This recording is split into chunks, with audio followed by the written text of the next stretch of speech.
Well, look who we have. It's Mr. Drake's. What's up, dude? Not much. I was just, for the people joining in now, I was just commenting on how great his room looks.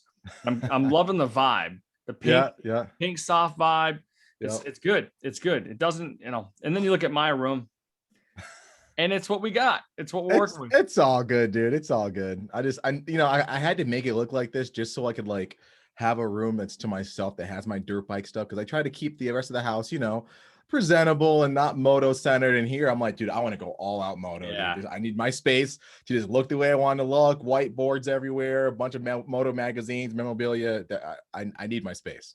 Yeah, well, it's dope. And the Stewart jersey is something else. Yeah, dude. I've been looking for a Stewart jersey for so long. I feel like I'm the only one out of like a group of friends that are like super Stewart diehards that didn't have one. And dude, I'm talking to like, I know one guy that's got at least 7 Stewart jerseys. At least. For a good amount of money, they will. Like, we're talking like, dude, literally some of these guys, their collections, they could honestly buy a house wherever they wanted. What? They've got that many jerseys. It's absolutely insane. I mean, you got to imagine, you get like 7 Stewart jerseys, like 4 RC jerseys, some like super rare McGrath, some super rare Dowd, and like just so many racers that have like that one-off little gear kit. You get that thing, you could charge whatever you want, dude. Some guys are getting 2, 3, 4, 5, 6, 7 grand a pop for their jerseys or their signed number plates or whatever, dude. Like, it's wow. You get 10 of those things, like, dude, come on, you're balling. Dang. Yeah. Well, I have a Faulkner jersey that I got in the frame. That's a good one. So yeah, it was actually it was a camp that Faulkner came out and did with AJ. He signed a shirt and then like gave it to Winchester, and then a local rider around here got hurt and they were raising money and they did a big fundraiser. Yeah. And I just I did my 50-50 raffle or whatever it was. Yep. And or not 50-50, I'm sorry, just a raffle. I bought like, I don't know, $20 worth of tickets, and I wound up getting a jersey. And then that's rad. The first time we got to meet, and the first time I worked with your program in St. Louis in 2018, I did a silent auction at Brock Glover's charity event that he was doing at our out of all the hotels that we could have picked to stay at. He chose that one we chose the one that was attached to the motorcycle museum that he does his charity event at every year. That's lucky. I didn't know that. I didn't know you did that. I no idea. Like, we just we're like, hey, what's attached here? Like something motorcycle museum. And it's got like, you weren't there. It old bikes to like rare vintage stuff to, new stuff. And anyways, silent auction. I'm like, no one put their name down for Tomac's signed shroud. It was a used, beat up signed shroud from Indianapolis Supercross 2017. No one. I'm like, well, $30 is starting bid. Okay, put my name and number down. I got a call later that night while we're out. Hey, is this Tyler? I'm like, yeah. Hey, so you won the shroud. I'm like, what? Yeah. I'm like, he's like, yeah, no one else bid on it. I'm like, oh, that's kind of lame. Like, wow, all right, that's pretty. Yeah. So I $30 went to the foundation, so that was cool. That's rad, dude. It's stuff like that happens like all the time. I mean, it's all about like stuff like that. Like you randomly walked into that auction or whatever. Yeah. Like there's so many stories like that, man, of guys who are just like, oh yeah, I ran into so-and-so who knew so-and-so, and he was throwing away a bunch of jerseys and decided to give you one. And lo and behold, there was a super rare Jeff Stanton jersey in there. I'm like, what? Okay. That's, you know what I mean? Yep. Snagged it for $200. It's like, yeah. All right. Yeah, exactly. Now it's worth like, 10 grand. Right. Exactly. Yeah. So I got a little bar set up in the basement. So I think what I'll do is, if I can get some comfortable seats down there, I'll probably set up on the bar table. Yep. Get some lights, get the same thing going on. It's just dude. Echoey down there. You know what I mean? So that's one thing to consider. Yeah. A good mic solves a lot of problems too, Yeah. You get a nice little setup there.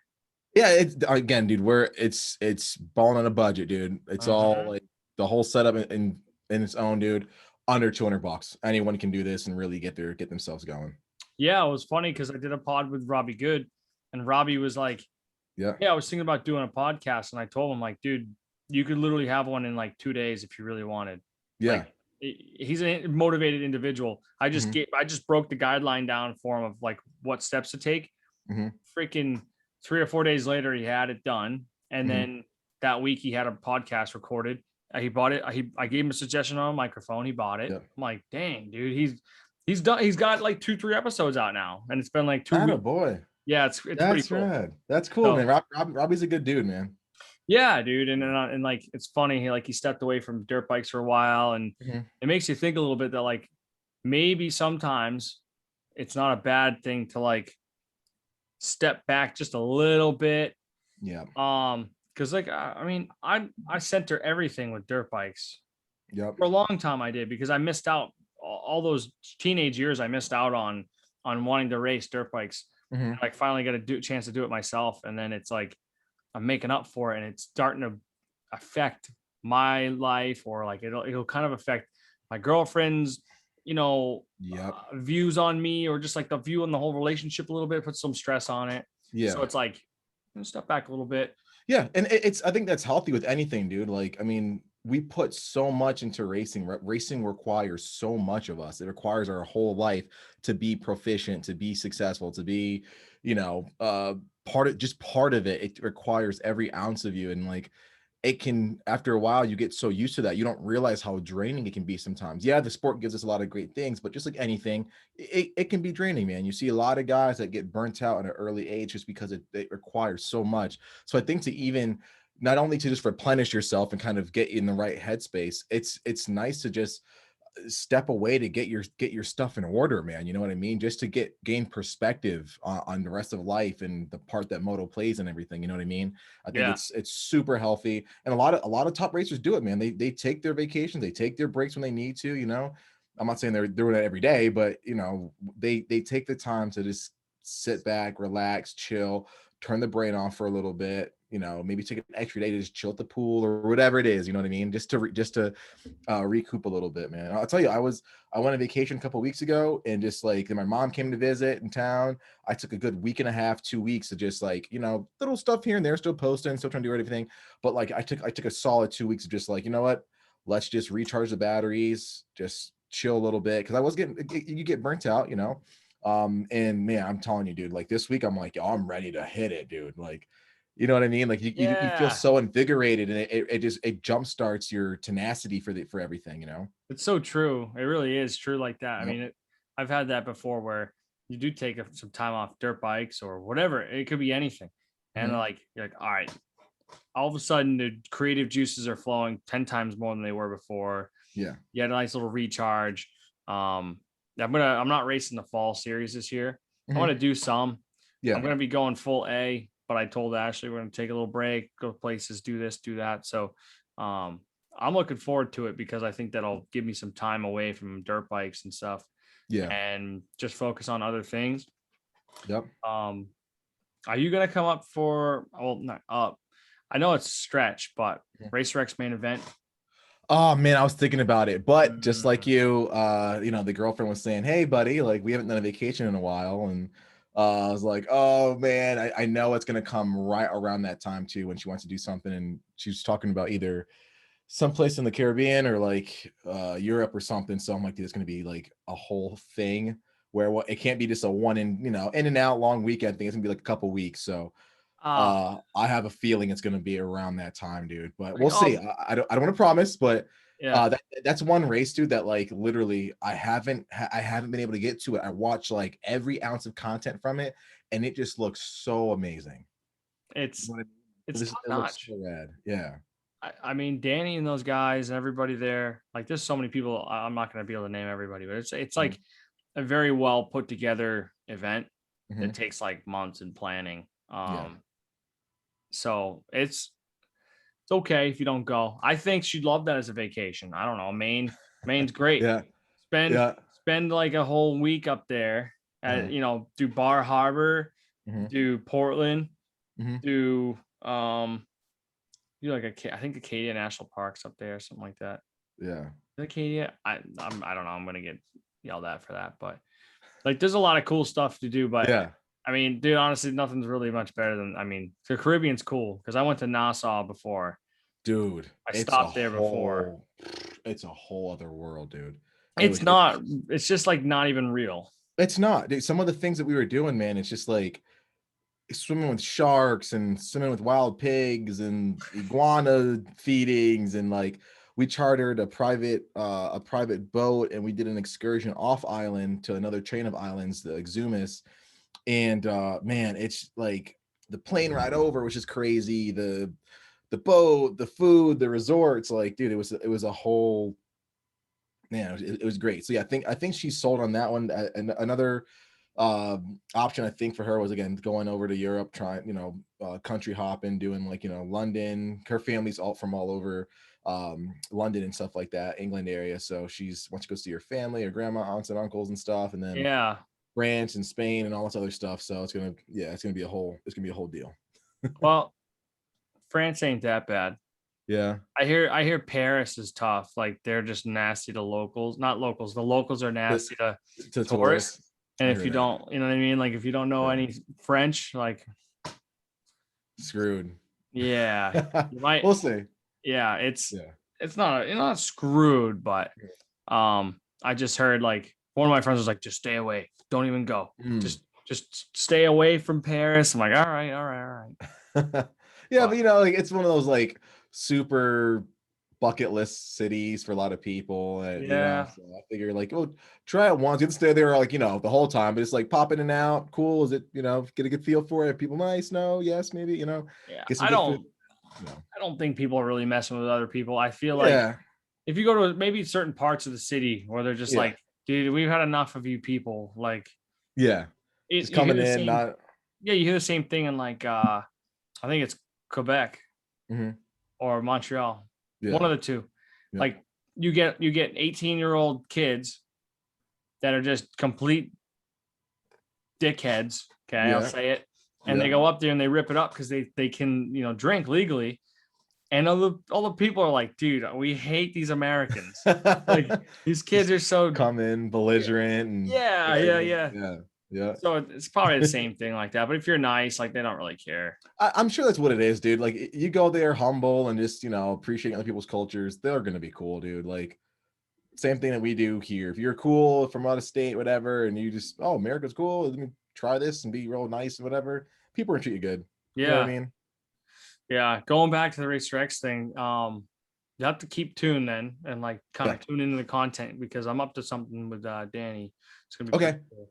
I'm not gonna say won't say anything else on here. I can tell you some more. But some cool things going on. And I got a pretty cool guest that's going to be doing a podcast with me. I don't know, hopefully within the next week or two. Nice, dude. It's just a matter of like putting it together, but it's for something that's coming up at 207. A lot of cool stuff's happening in New England right now. Obviously you got the NAC racing going on. All the J-Day racing is catching fire right now. I'm a fool. I should be interviewing everyone at J-Day, but I just I don't know. No excuse, but like they've got like some big heavy hitters racing the AA Pro class, dude. They do, man. And you know what's crazy is I think a lot of New England guys, we get so used to seeing those, like a lot of these guys, and same goes for NAC. We see a lot. We're so used to seeing all these fast guys just rip it up, and we almost become numb to it, and we don't really understand like how talent deep and how fast New England moto is, dude. Like if you take those same guys and put them up against anyone in the country, guarantee you they're going to have their hands full with us, man. Like, oh yeah, 9 times out of 10 we're podiuming. You know what I mean? Yes, I agree. And there's a lot of guys that are racing the J-Day stuff, top pro guys that are racing GNCCs that get top 10 in it. I mean, exactly. That's not a joke. Like that's some gnarly stuff. That's comparable to a kind of like a pro national. I mean, for sure. But you still got top level guys in the whole country doing this stuff. So for sure.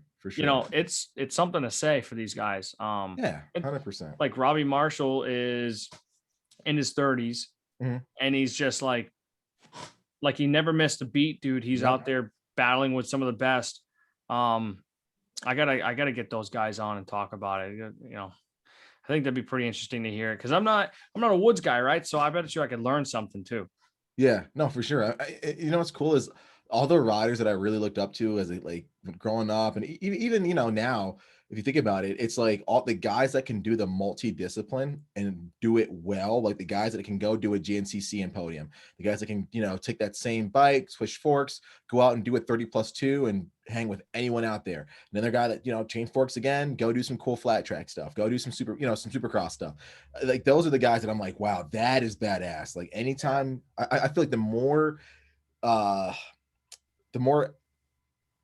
experience you have with different disciplines, the better it's going to help you at each one of those disciplines. I know it sounds super weird, but like I'm sure like you pick a woods guy, he's gonna find some lines that us moto guys really can't on a moto track. You know what I mean? He's gonna look at the track differently than we do, and then vice versa, right? Like we probably go to a woods race and like our lines would probably be like, do some cool shit that these guys really, weren't expecting, So I'm looking at guys like Ryan Sipes or Kirk Caselli, all these guys like. Yep. I mean, they're so good at like so many different things because they do the stuff, you know what I mean? And it really carries over.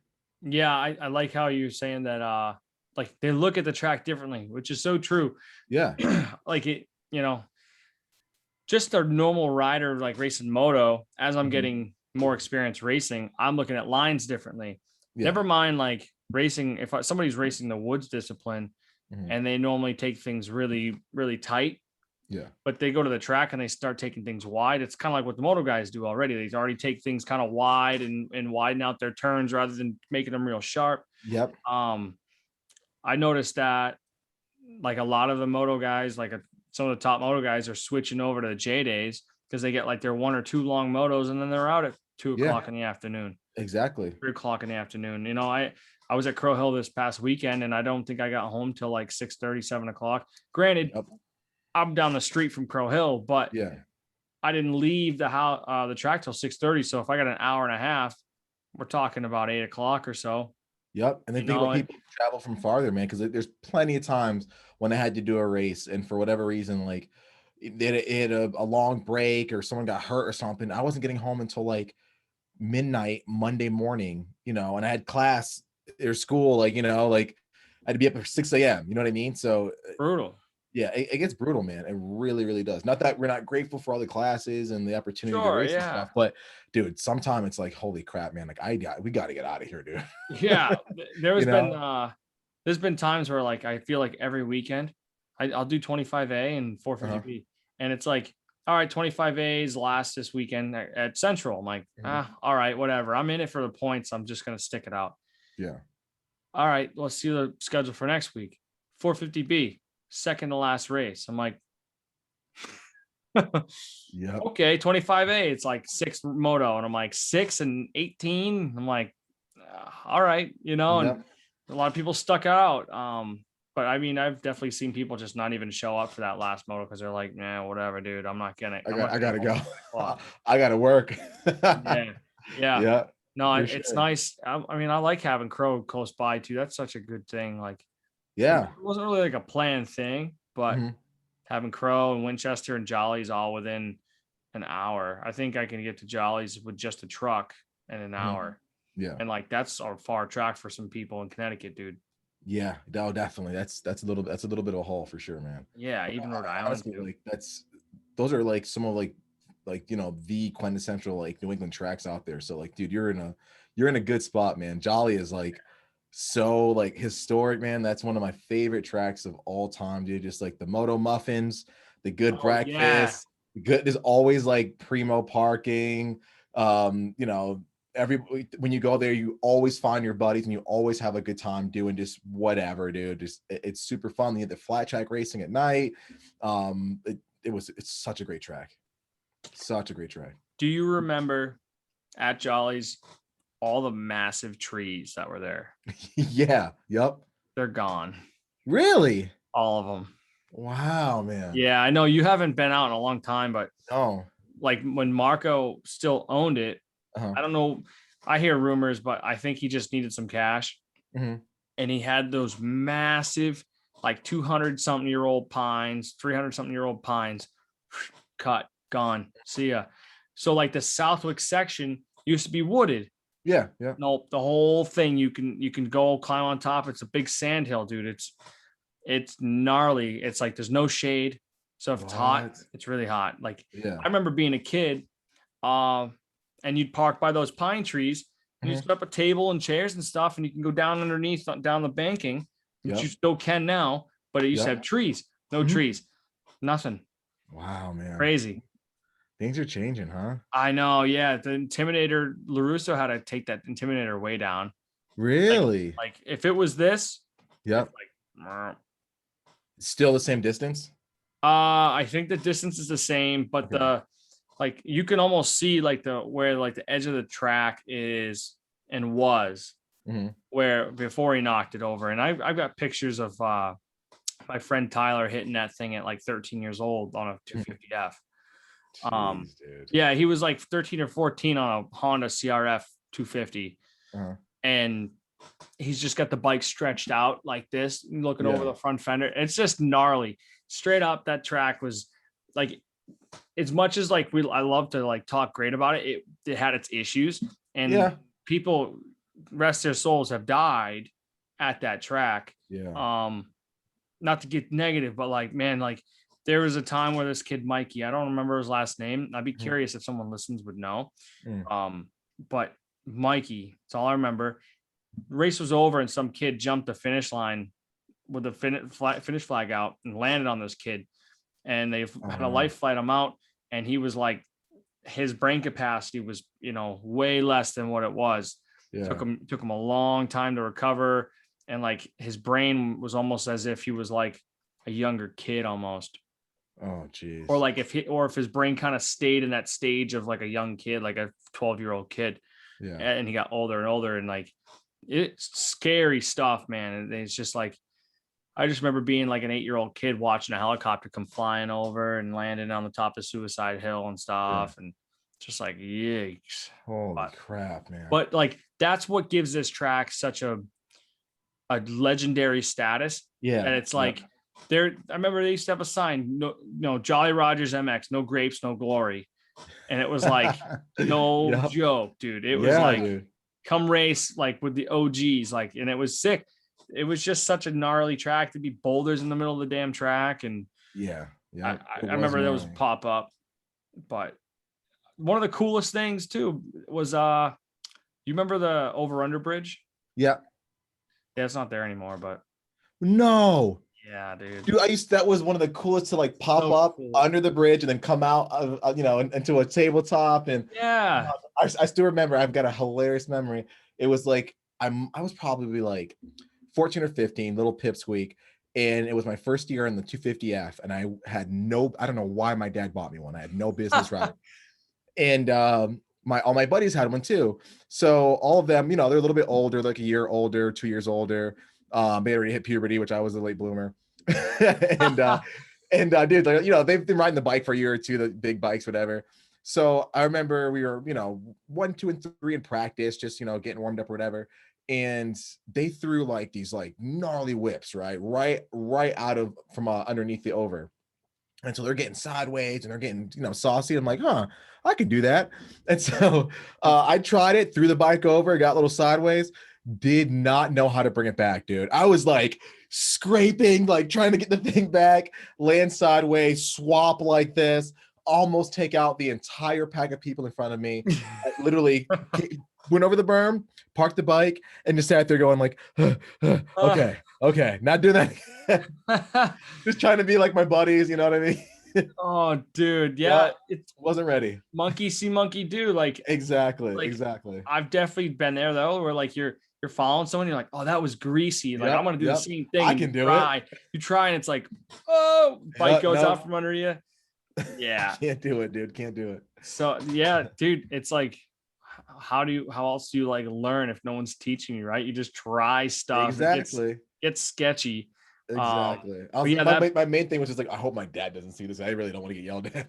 well, yeah. I mean, he's like, brand new bike. What are you doing? Yeah, exactly. Suspension Be probably cute out wasn't there. even- Just ride. Yeah, and that suspension probably wasn't even like set. It was just Oh like no. rock hard, Yep. stiff. Like, just ride it. Exactly. I was like 120 pounds, soaking wet, and a 250F. Just had no business being on that bike, dude. Ready for a 180-pound guy. Yep, exactly. Stiff Exactly. as Wasn't hell. ready. I feel like moto then was like more like, we don't really care. Just ride the bike. Like, Yeah, exactly. Like now, I mean, heck, I just got my suspension back, and like, everything has to be like precise and measured and blah blah. Dude, when I was like 12, 13, 14, my dad was like, wash the bike, change the oil, clean your filter, and just be grateful it runs. You know what I mean? That's Yeah. it. Like, dude, we're not Yeah. setting sag, whatever, dude. He would have looked at me like I was crazy, you know? Yeah. What do you need to do that for? Yeah, right. Yeah. I It's not mean, gonna make you win. Just go out there and ride the bike. exactly. It's not gonna make you faster. Yeah, All right. exactly. And now, like, yeah, running my own little program and stuff. It's like, all right, what's the tire pressure? All right, Yep. check that. Okay, sag's good. All right, the Yep. oil's just right. Okay, the suspension, yeah, feel. Yep. No, a couple clicks here. Okay, feels good. Yep. Spokes gonna make, Exactly. and like you make sure everything's ready to go. And Yep. like my dad back in the day, he bought like a '02 85 for a parts bike, Mhm. and the other 85 like a '06 or something. And he's just like taking parts off it. Yeah, it's good to go. Good to go. Yep. Yep. Okay, it's Exactly. running. You can race. I'm like, Just see okay. like, that's tight enough, right? Yep. You know? The suspension's like probably springing me all over, and I'm like, I'm Yeah. wondering why I'm crashing. And it's like, you suck. I don't know. And then you look at some people now, like there are dudes that are just like literally set and sag for the kid in the PW class. They're like, they're you know, Yeah. they're literally like measuring shit. And I'm like, dude, this really like, you know, I'm like, if my dad would see this, man, he'd be laughing his butt off right now. Yeah. You know? Yeah. If that ever comes to be a thing for me, if I have a kid that wants to Yeah. race, Mhm. I probably won't be the guy set and sag. I'm gonna be like, No, I mean, slap him on the when butt. you get to a certain point, like, yeah, obviously, you kind of, you know, you need to, but I Yeah. mean, dude, if we're just pee-wee racing and just having fun, go ride the bike, man. Go ride the bike. Yeah. Keep You it know, fun. keep it It's fun. Exactly. supposed to be fun, right? So Yep. the bike's safe, good, let them ride it, you know? Yes, exactly. Yeah. I had a Yep. PW, I think, I don't know what year it was, but I had a PW and I couldn't get up a couple hills with that thing because I couldn't carry my momentum. Yeah. And actually at Jolly's, yeah, a little S turn, and then you go up a little tiny hill and then Yep. take a left by the Mhm. bleachers. I couldn't get up that damn hill. So Really? I don't know why, but Uh, I was slow. But my uncle took the baffles out of the pipe to try to like maybe free up a little bit of pep out of it. yeah. That didn't work too much. And I rode it. I think my dad let me race it for a few more times, and he ended up buying a King Cobra Okay. 65. I'm Ooh, sorry, 50. yeah. And that Big thing, difference. Big difference. whoa, dude. Like I see the kids on those Cobras now, and I'm like, yeah, I know what that's like because I was probably like, what, 70 pounds, 60 pounds. And that thing flipped my uncle one time. Ooh, He got on it and just whop, and the thing went whoop, and he broke the fender. I remember I was like, broke my fender. jeez, dude. Yeah. Yeah, It, that's gnarly. I bought my little brother when he was like maybe 2.5, 3. Got him a little PW. Thing barely ran. Put a little bit of work into it, right? yeah. And you know, he got used to it. Whatever. He was super little. Then after a while, I'm like, okay, this kid's growing. Like when I went and got him a little Pro Senior 50, but you know, I didn't really know that they were as potent, right? Because I started in like I think Oh, yeah. 60s. You can tell I had too many concussions. I'm So with you, yeah, dude.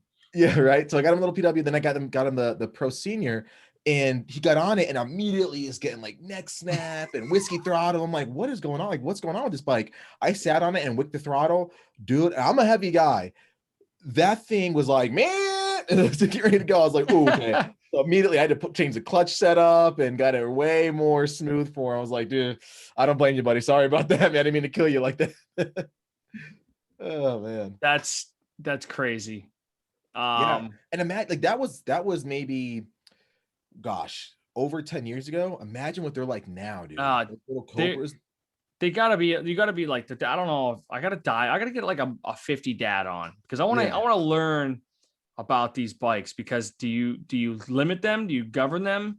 Is there different clutch packs, like you said, like Mm, maybe like I don't know, because like those bikes you can probably tune it so they hit hard, yeah. I would imagine, right? And I don't know, like I was coaching some kids in town here, and they had a 50 and he needed me to start it up, and I'm like, why, what's wrong with this kickstand? Dad's like, yeah, you kick it forward. I'm like, what? Oh yeah, What? yep. I've Weird, never huh? paid attention to that. I didn't Yeah. know that. Yep. So Yep. I'm like kicking it, kicking it, kicking it. I'm like, I can't get this thing to start. Gave it to the dad. He's like, yeah, these things are kind of finicky. Kick, kick, kick starts. I'm like, dude, Oh, jeez. what is this crap? Like, I'm like, look, like if that ever Yeah. happens, I'm looking forward to it. But at the same time, I'm like, maybe not. Maybe we'll just, Yeah. I don't know. It gets you like maybe Yamaha will make a 50 by then. Like Right. an actual Now, like two. now they have the electric bikes now, so it eliminates Uh, all that hassle, dude. So all you got to do is just wash the bike, make sure your tires are good, check the chain, and then be done. No I filter. I Like like the idea. I Mhm. like the idea. I don't know if I can do that.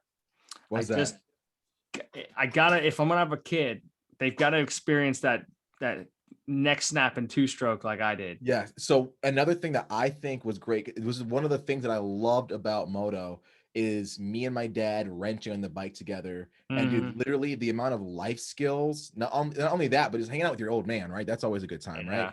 And hit my dad, being a mechanic, a technician his whole life, passing his skills down to me. That was like a cool bonding thing, dude. Like my dad showed me how to set my chain, how to check valves, how to check compression on my bike, changing spark plugs, changing oil, what's too much oil, what's too little oil, how to fix a strip bolt, all that stuff. I think that was to me almost as much fun as getting up there and racing with my buddies part. Yep. So like, I think in that regard, dude, I fully support like get a beater bike for your kid if he's starting out and learn the fundamentals of working on stuff, figuring out like, okay, if something's broke, here's how to fix it, or hey, if you want to enjoy the ride, you got to put the work in first, right? You can't ride with it with a crappy bike. If you want something, you got to work for it. So stuff like that, all those like kind of life skills that translate to other things.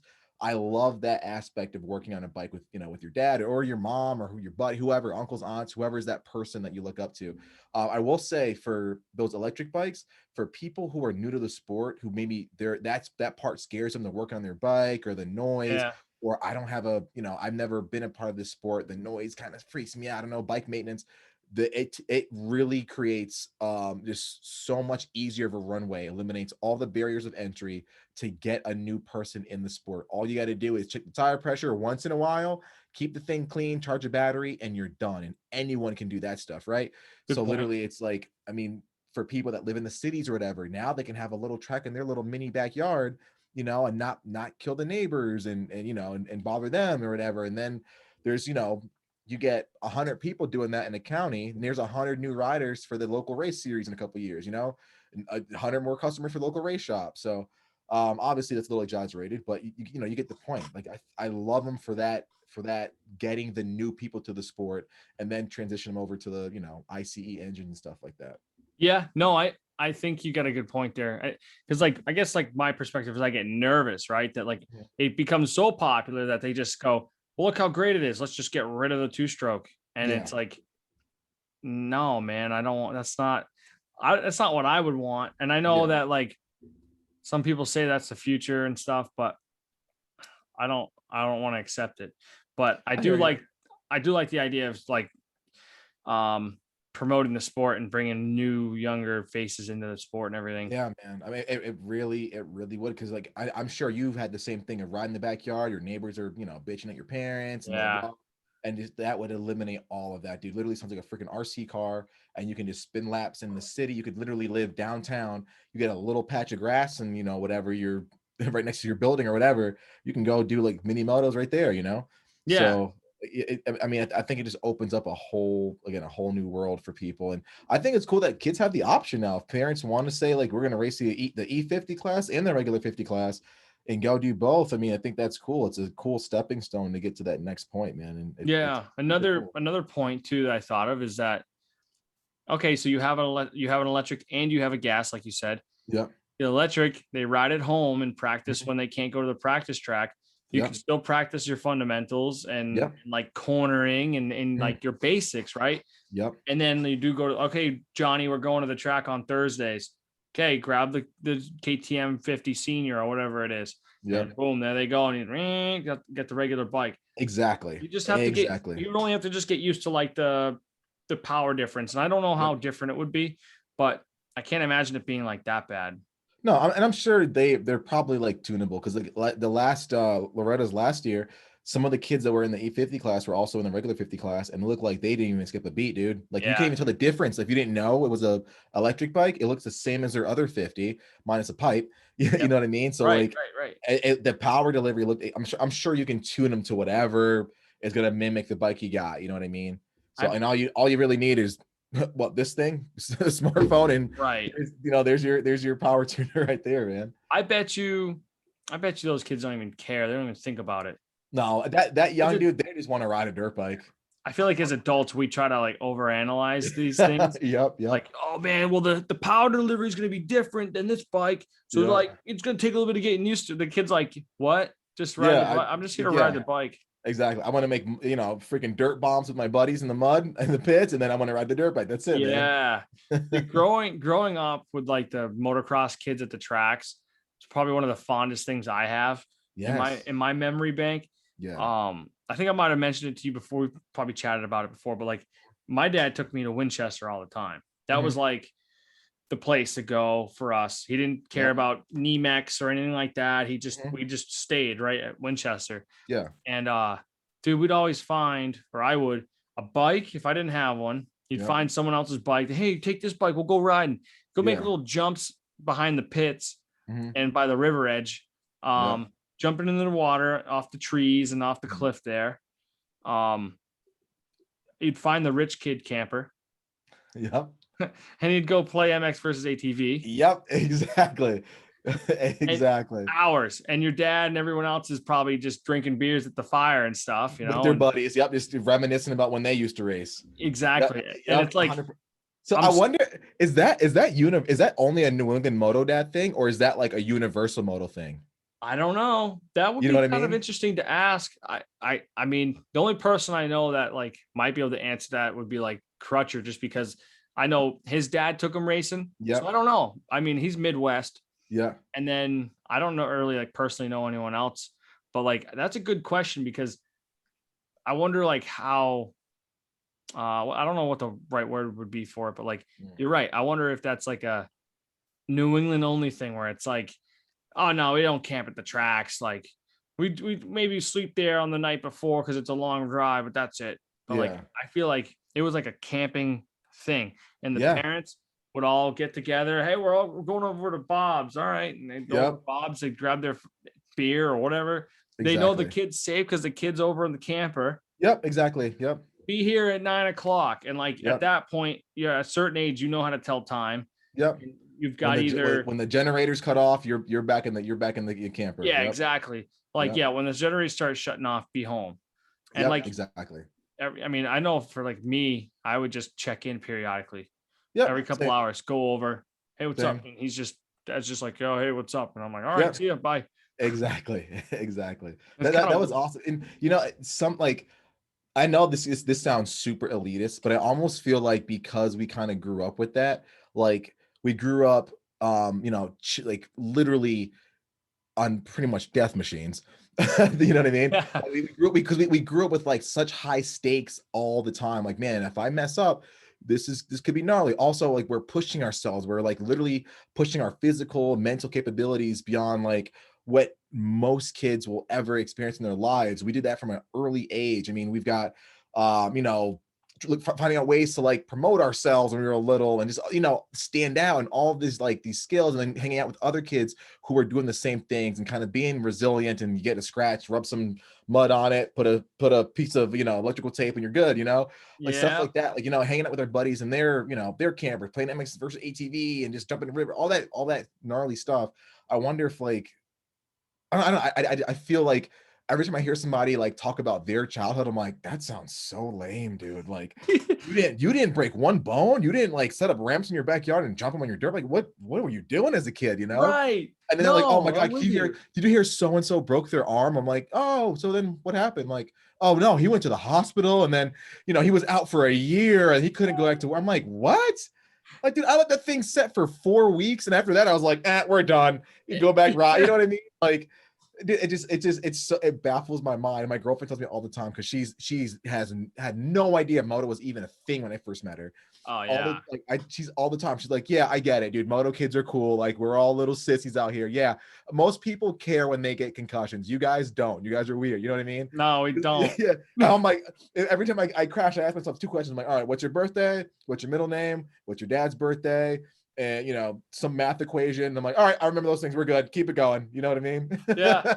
We get an ibuprofen and some water. Right? And I'll be good.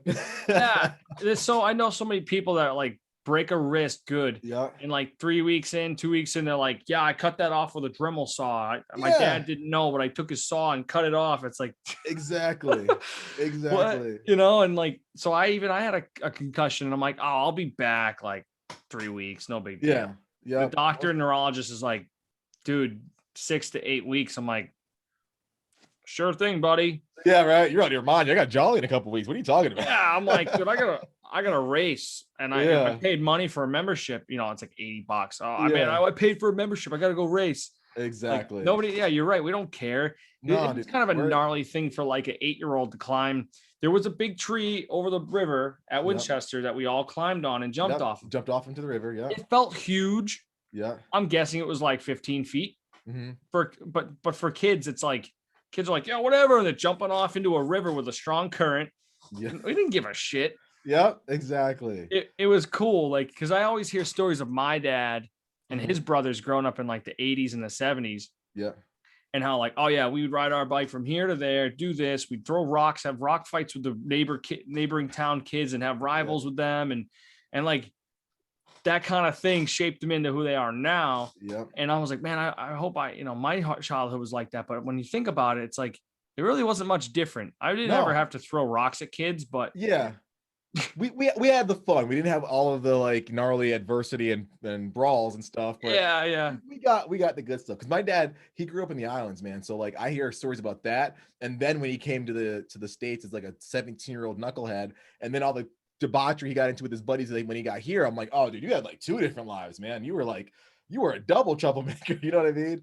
Yeah. So that's why whenever like I would do something crazy, like, big ramps with my buddies in the middle of the street and like light off firecrackers as we're jumping over the ramp. My mom was like, oh, that's crazy. My dad's like, you should see what we were doing, dude. We're doing that. But like, we had a moped, then we had like some kid laying down underneath the bike with firecracker. You know what I mean? So I was like, oh, geez. He's probably thankful. He's like, I'm thankful that these guys are just doing that. Exactly. This is nothing. Yeah. I feel like every moto dad, that's the exact same, dude. They did way gnarly stuff than we ever would think to do. Yep. Sometimes I see like at the track, like you see a kid like walking, running, whatever, and they fall and eat it. And the dad's like looks at him, like he's all right. And you're like, you sure? And he's like, oh yeah, give him a second. Yep. And then he's like, I'm fine. Starts running off, dude. And it's like, yeah. That I don't know, man. I know kids are tough, but like I just feel like you just start like how this whole little thing started. It's like, yeah, I feel like kids that race dirt bikes, even the girls are tough. Yeah, girls too. Yeah, dude, we produce some of the most badass, resilient women like in the world, dude. Like to be able to ride these machines that just want to throw you off, and race against guys and put yourself through just the physical and mental torment of trying to be a better racer, dude. Like we pump out some of the, I think, best skilled people, man. I mean, look at everyone that that grew up racing, and then when they go into like the working world, I mean, just the mentality that we have, I think, as on average, it's gnarly, man. We're not afraid to work hard. If we suck at something, we'll do it over and over and over again. We're not afraid to do something new because we know all it takes is seat time. Before the more time you spend in the saddle, the longer the better you're going to be. The quicker to pick it up, the better you're going to be down the road. So I think that look at yourself, Tyler. Like you got a tremendous work ethic, dude. You're gonna tell me that's not for moto? Like, come on, man. Like we just learn these inherent like just life skills that just carry on, and it makes us just like that much more badass, And again, this sounds super elitist, I know. Like, what I mean? It's okay to brag. It's okay to brag. Oh, we're just better people. Moto guys are just better. Just superior. Just superior.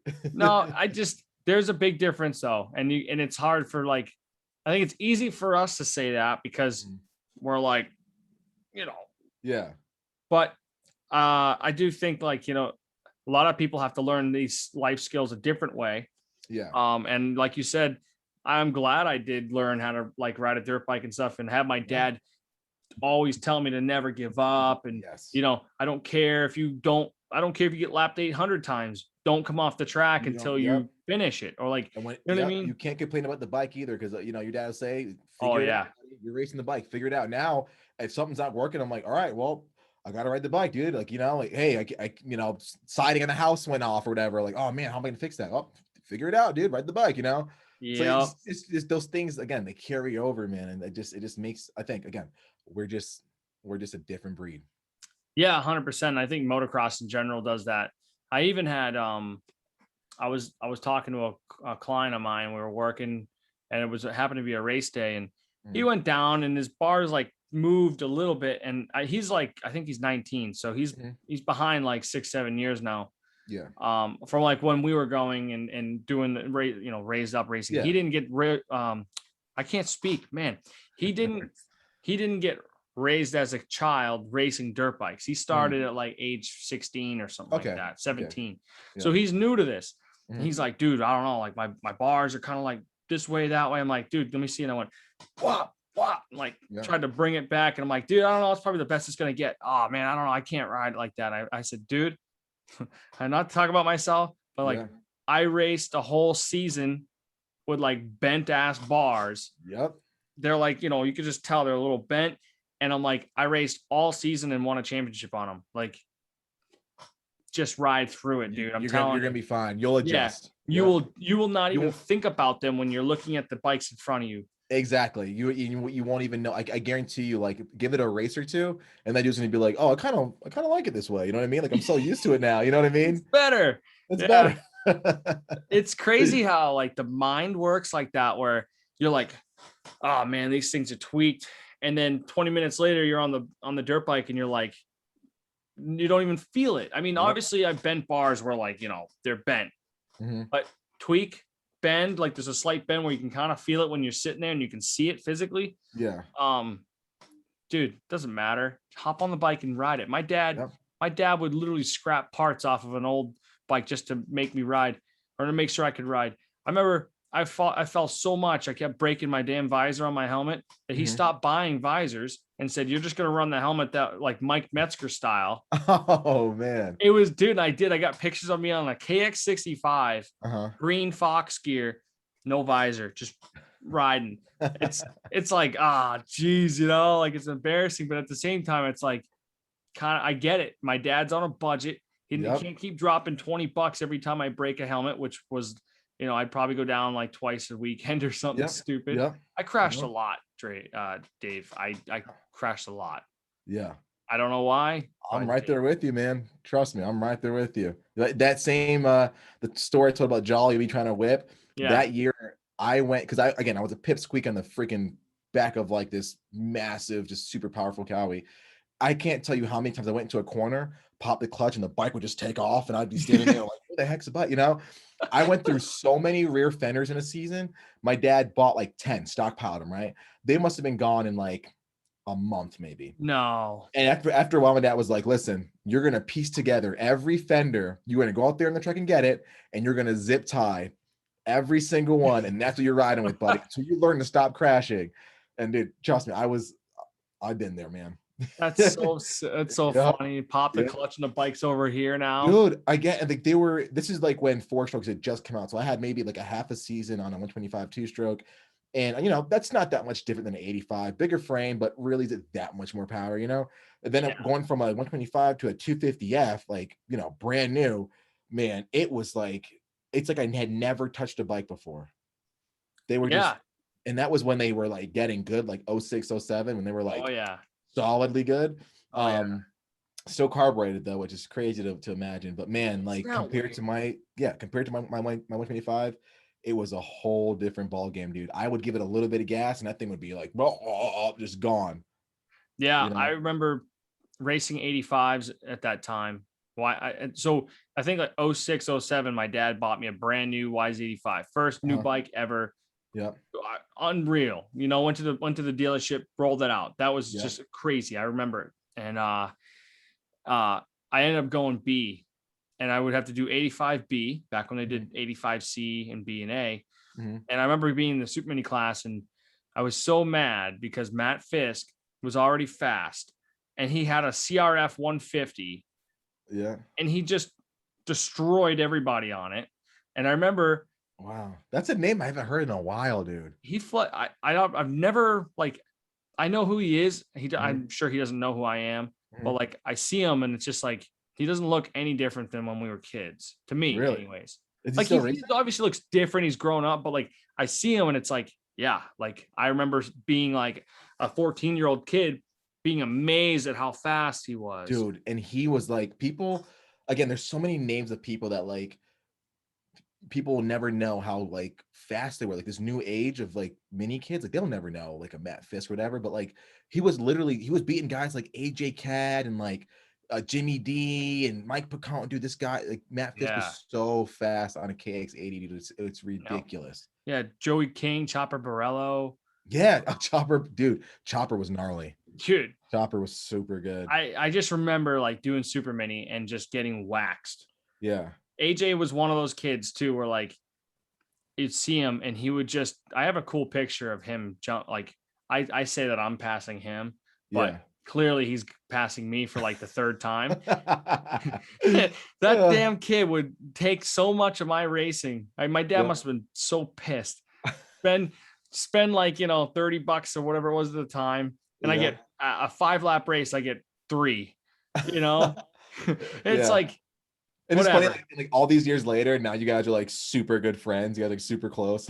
I'm gonna start asking. I'm gonna start like sending them like a bill, like, hey, 2006, Yeah. Winchester Speed Park, June 2nd. XYZ. $15 plus inflation. Yes, exactly. Exactly. I'm gonna need that in full by like tomorrow. Exactly. Like it's funny because like I just remember being like decently quick on a bike to a point where like, hey, I'm starting to get good. Yeah. And like those kids were just not, I was nowhere near them. And like Mm. you watch them, like if I was to watch them when I was like a grown dude, like now, those guys were still fast, probably faster than some of the B kids on big bikes. Oh, for sure, dude. And I mean, Absolutely. AJ on a 100, KX100, dude, Matt Fisk on a KX100, those bikes were like built super minis. It was stupid. It was nuts. And then like I remember, so yeah, those guys are gnarly. Drew Torrance. All those guys are super fast. I lined up with him this weekend, actually. Yeah, the guys, super flat out, just super fast. So this will put things into perspective on speed. So they were racing super mini and whatever for a while. Then we went to Walden. I'm not a big fan of Walden.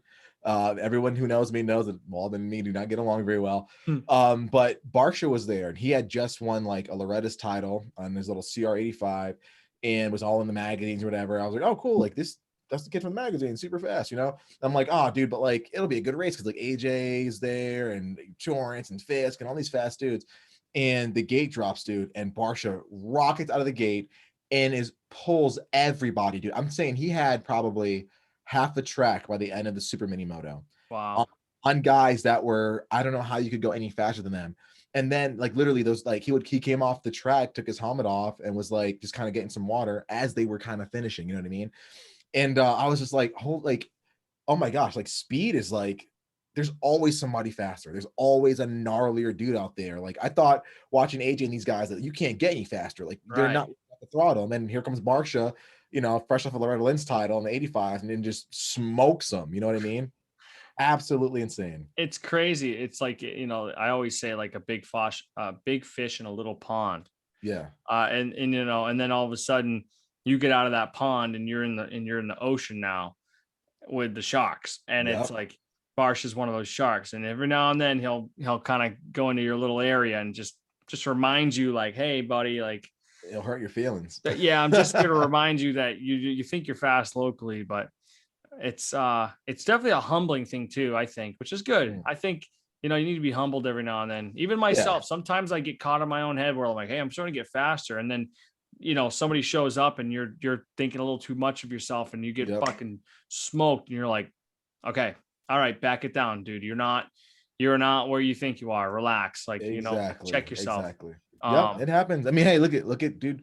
RC got humbled by Stu. Stu got humbled by RC. Then they both got humbled by Reed. Then Reed got humbled by Wyndham. Wyndham got humbled by the rest of them. It's like, dude, there's always somebody who is just like lights out faster. Granted, that didn't happen very often for RC or Stu, but they're different breeds. They are totally different world. I actually a couple weeks ago I posted one of like I reposted one of the old battles from Shugel, like I forget what year it was, like 06 or 07 or something. And there was one where they were just like bashing each other, going back and forth, and RC ended up going down over like that little like single roller. And like watching that, like I think I left the question. I was like, man, will we ever see riders racing like this again? And so many people, I forget how many comments I have on that thing, but so many people are like, dude, honestly, we'll have good battles, but they will never be like this. There will never be another Stewart versus Carmichael ever. Yeah, like I feel like as much as they respected each other, I feel like there was like not a hatred's not probably not the right word, but like they like had to Yeah. beat the other dude so Yeah. bad that they were I willing think it was to a hatred for losing. I don't think it was a hatred for each yeah, other. A that's a hatred better towards that feeling of like, oh, he got over on me. He got the best of me, or I messed up that one line. Like yeah, that's what like I think the hatred was geared more yeah. towards. And dude, like They're willing to wa- hanging out. yeah, watching them ride, I just like I feel bad for some people sometimes because like they weren't able to experience it, dude. Watching Stewart versus Carmichael at Southwick, oh, that was one of the most insanely awesome things. Yeah, watching Roxon versus Tomac now is super cool. Watching Dungy versus Villapoto, that was, you know, whatever. Dude, I'm telling you, watching Stewart and Carmichael, nobody could ride a motorcycle faster than those two guys. Modern motorcycle or back in their era, you couldn't go any faster on a motorcycle in the dirt than those two dudes. And Yeah, it was just, and to see the technique, the talent, the forethought, like they were racing each other, but their minds were like two corners away. And like the way the bikes were set up, which is we'll never see stuff like that ever again, man. It was so freaking insane. yeah, and that's when those 450s were. I think if you're talking about this that year, they're still carbureted 450s. Yeah, so carbureted, pushing 60 horse. Yeah, Just they're again super fast, not only bikes, but those two riders, man. I mean, I don't think you could have pushed the bikes to the limit. Like I read a couple articles recently. I found a bunch of old magazines, and like they were saying like their their frame was like they went through so many frames because they were so like they were overly compliant. They were literally like deforming the metal on the frames from just like attacking corners so rough, or like, wow. you know, jumping so hard or jumping and landing in breaking bumps and just like being like, well, screw it, I'm gonna hit this corner wide open and blitz these whoops. You know what I mean? It was absolutely insane just the way those two guys were riding the bike. And then you could throw Reed's name in the middle of that too, you know, like all those guys were just so freaking fast, man. It's cool to know that like that was kind of our era, you know, Yeah, like yeah. when we were coming up, but also it's like, man, I will probably never see that stuff again, you know. Yeah, probably not. I mean, especially like having and so Southwick is like a treat for us, especially having like these legendary battles from these guys Yeah. at Southwick.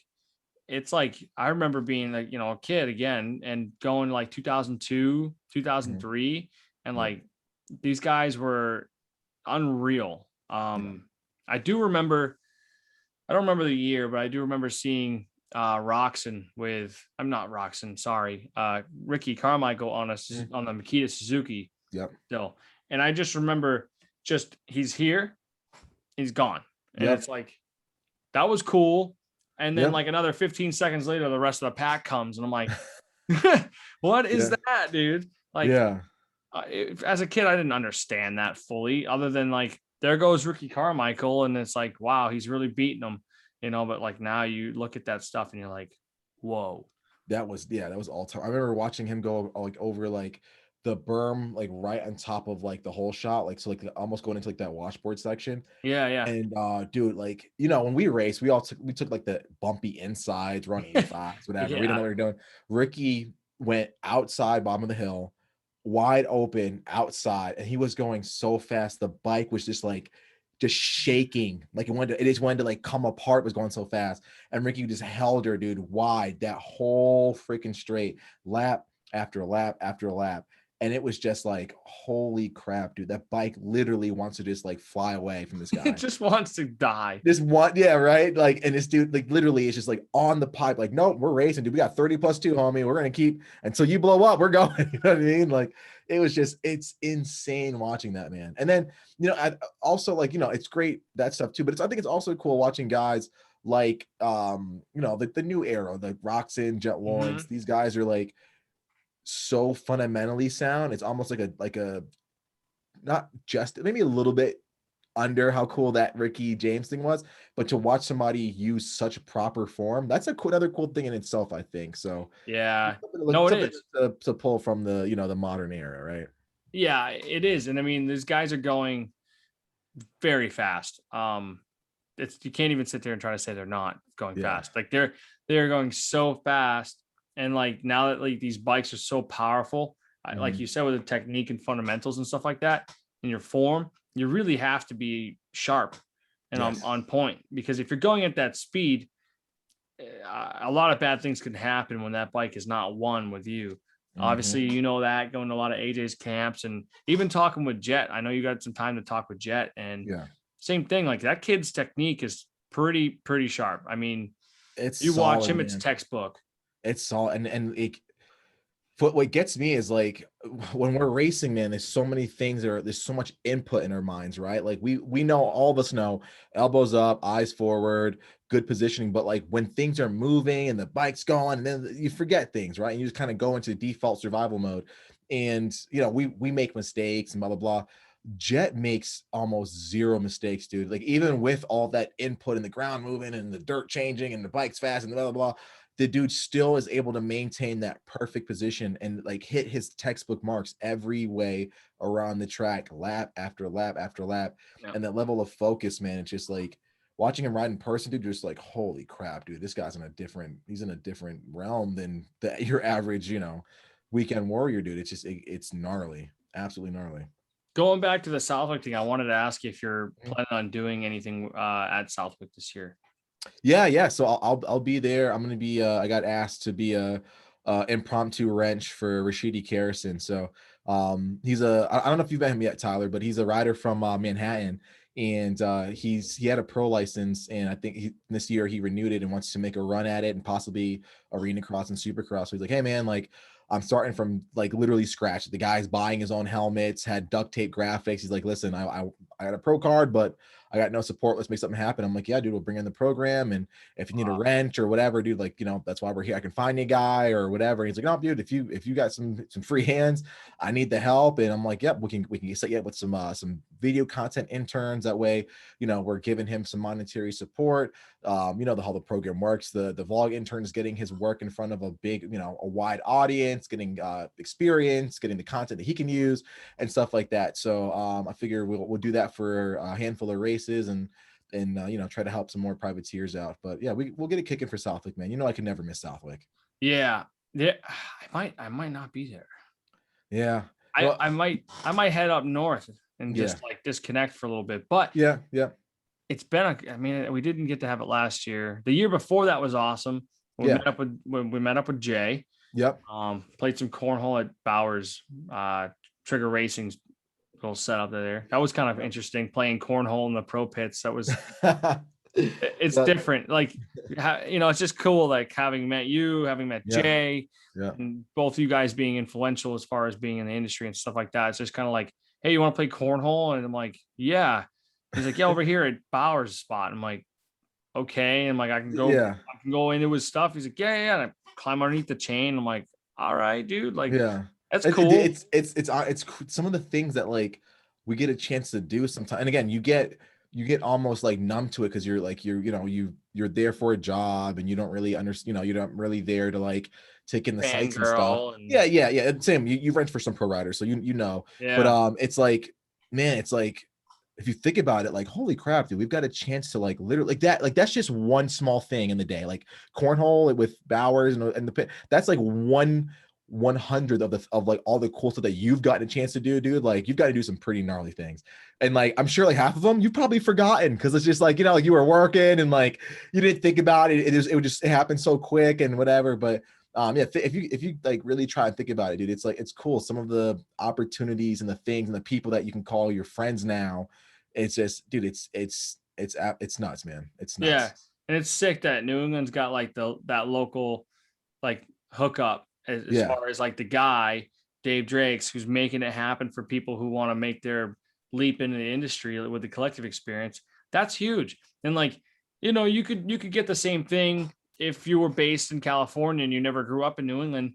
But I just feel like the people in New England have like a soft spot for like guys who come up from their area Yeah. make something happen for themselves. Mhm. And then you want to help out the industry and the riders, and a lot of privateers are in New England. I mean, a lot of Yeah. kids out here. I say kids because there's some of them are still 19, 20 years old. Mhm. Um, are same thing, dude. They're like looking for support. They're looking for money to go out to California to race Mhm. a raceway, Fox Raceway or whatever it is now. Yep. Like Yep. it's so like I just think the whole thing is badass. Yeah, the opportunities I've had are badass, but like Mhm. there's a bigger picture here than just me having fun and like doing cool shit. Yeah, yeah. I honestly, I think like the cool thing for me is just seeing people turn careers out of it, man. Like, my original plan was like, hey, some people could kind of get the experience of, working with a pro team or a pro rider and different forms and like, use experience on like a resume or whatever. But dude, it's like so many people are using it to like start a career and like they're getting these insane jobs, dude. Like I remember when Cole Beach entered the program, it was cool. Like Cole was talking to a few guys. We introduced him to a ton of people. He's getting, great shots on his camera.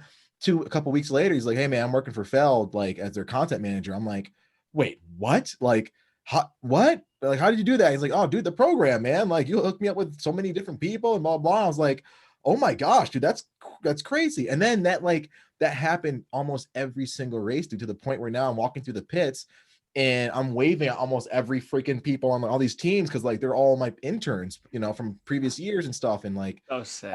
no, dude, it's so awesome to see so many people get the opportunities because I really want to make sure that we get as much passion and hardworking people into the sport as possible because it makes the sport grow for all of us, man. It makes it better. We get better teams, we get better products, we get better racing, better coverage, all that stuff, dude. When everybody in the pits are passionate, high operating, just for the love of it people, I mean, that's when we start seeing some really cool things happen in the industry. And yeah, that's when I continue to keep making it happen for people, man. You know what I mean? Just everyone having a good time, having a start in the sport.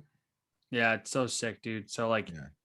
if you were sleeping and you didn't listen to anything that Dave just said, you have to go check out the collective experience. And if you do get a chance to do anything at all this summer, whether it's with the nationals or I'm sure you're going to be kicking up the Supercross program again this year. Yep. The Supercross program is what I've done. It works. I'm not going to lie. I'm not ashamed, but I definitely had a couple of opportunities that I didn't jump on that probably would have led me to being somebody's mechanic somewhere, Mhm. doing something. Because I've had, I worked like with David a couple of times, and I met a lot of people that, Yeah. if I just kept up with that contact and kept coming, for sure. And I just never made phone calls to people. However, what I'm trying to say is that as a testament, yeah, the opportunities are literally right there in front of you. It's just a matter of you jumping on them or not. Yeah, So exactly. But like, honestly, like Tyler, even though some of the ones you didn't jump on, like, dude, you use quite a bit of them. And now, like the people that true. have those opportunities, now they're your buddies now. You could text, like, there's people in your phone that like you could text right now, and dude, you could show up at any race and be like, oh, Tyler's here, like warm welcome from some Yeah, teams, dude. Like, true, yeah, dude. It's so true. Yeah, any of the SGB Babbitt's online Kawasaki guys, yeah. Jason. Obviously, I knew Jason probably a little bit before he was doing the team, but Mhm. like I could probably be like, hey, Jason, I'm in an area. Like, do you need an extra hand to just like be the guy to just Yeah, be a gopher? He'd probably yeah, be like, yeah, sure, no yeah, yeah. problem. What do you want to eat? Yeah, exactly, Yeah, right. yeah, And even like David Pulley, he needs help. yeah, So I could yeah. be like, hey, dude, I'm gonna, you know what I mean? So yeah, you're right. There, Pulley, AJ, I yeah, mean, Clayson, Mike all these guys. Montella. Yeah, yeah, all these guys, man. Yeah, you're connecting with all of them. That's again another cool perk of the program, dude. It's just like literally like you're getting connected from like a job standpoint, obviously, but also like you're just making deep connection, deep friendships, man. Yeah. Like there's one of our buddies, Mitchell Prescott, he's out here in Minnesota. He did the program and like he got like a sponsor from it from racing just because he talked to the right rep when it was there, like, oh hey, what are you doing here? I'm here with the collective, blah blah blah. By the way, I love your boots. Oh, you like them? Yeah, want some free ones? And, just stuff like Holy literally crap. just like talk. And that's just a example. I can't remember how it Yeah, went, yeah, yeah. but like dude, so many people like they get hooked up like that, or like, hey, we're looking for a guy that can do marketing. You do marketing. Oh, good thing. Send me your resume. And, they're working for whoever and stuff. But yeah, it's great, man. And anytime I see someone from New England that wants to get signed up on board, I'm like, we got you, buddy. Don't worry. Yeah. You're in great hand. We'll take good care of you. It's so sick, dude. Like I tell people about all the time, and they're like, you got to go on like the stadium floor of the Supercross track and walk it. I'm like, yeah. Yeah. I was on it when they were riding it too. Really? I'm like, yeah. Like I wanted to be an intern and wrench or like get hands-on involved, dude. Really? Like, yeah, I had to here it is. Like, here's the website. Like, there you go, buddy. And I don't think people believe it. Like, it's so no. funny. Like, because AJ was one of the first riders that we kicked the program off with, and when he would have people with him, and sometimes like you'd see the guy like holding AJ's bike on the line, like lock up, like get nervous. And he's like, oh my God, Ken Roxon's right there. It's like, yeah, dude, hey, you got it. Set the whole shot device, dude. Like, we got to go. You know what I mean? And then but you don't realize they're like, dude, I thought it would just be like a meet and greet. Like, oh, this is so much cooler than I thought it would be. I'm like, yeah, dude, that's what we're trying to tell you. Like, yes, it's very, very involved. We get you, literally springboard you to the top, man. Like I want to make sure, again, we get as many people like who are that passionate, and they see guys like this just influxed into the sport to make that much better, man. Yeah, I'll never forget it, man. AJ was like, hey, I just need you to like hold a backpack, make sure I got some snacks, and hold my helmet for me in the tunnel. I'm like, okay, because he had the other AJ Whitrock. Oh yeah. As a mechanic. So I'm like, cool. That's my role. I'll do it. Mm-hmm. I'm in the damn tunnel and I can still see it in my head, but there's Roxon walking through, Tomax walking through, but then you got Osborne. Was it? See, I just said I could remember it perfectly, but it was Jason Anderson, the Rockstar guys. So Dean Wilson, all those guys. What's the other guy? Anyways, the point of the story is that I'm like surrounded by all these 250 pro riders, and they were just talking, just BSing about the track and like kind of talking smack to each other as buddies, as if like we were at an NESC race. And then that's when I was sitting there like, dude, you got to be kidding me. Like, am I really here right now? Right. Like, Exactly. It's super cool, man. Again, sometimes like, I don't think people like you and I, like when we're there, we're doing a job. Sure. We might not appreciate it as often, you kind of get numb to it. But if you stop and think about it, you're like, dude, that guy is on my wall still. Holy crap. I'm like, what I mean? I'm talking to him like we're just blah, blah, blah, it's the thing that gets me is like, I'll think of like all the people and the comments and stuff to these individual riders on Instagram and Facebook and stuff. People are like crazy about these people. Yeah. And I'm shoulder to shoulder with, Cooper Webb was close to me one time. I'm like, okay. And at the time I'm like, I'm gonna, but I'm in my head, I'm like, holy crap, dude. Like this is pretty crazy. But you know what I mean? Like that's my perspective is like, dude, there's people that would like go nuts to be standing in the same area as the 20 riders or whatever it is that are going to line up on the 250 main event gate. And it's like, the collective experience does get you there. Like, exactly. If you want to do it, it's there. It's there for you to get there. Dave puts like, basically gives you the stepping stool to go, here you go, little buddy. If you want to go, do it. Like it's all yours. Here it is.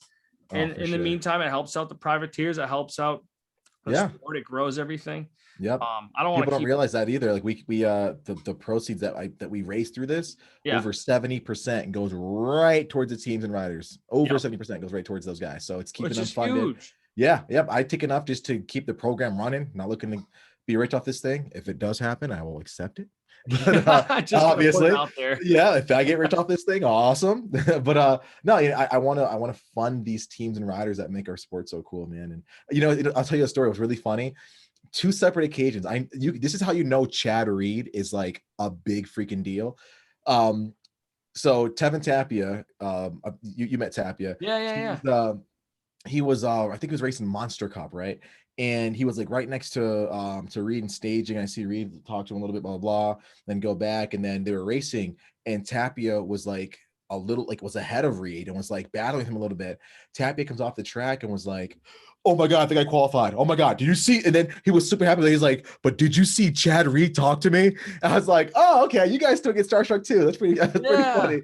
And then we were in Tampa, and Reed was walking out of the tunnel and was like next to AJ, and like to ask AJ a quick question. They were kind of going back and forth, blah, blah, blah, blah. And they're like, oh, see you later.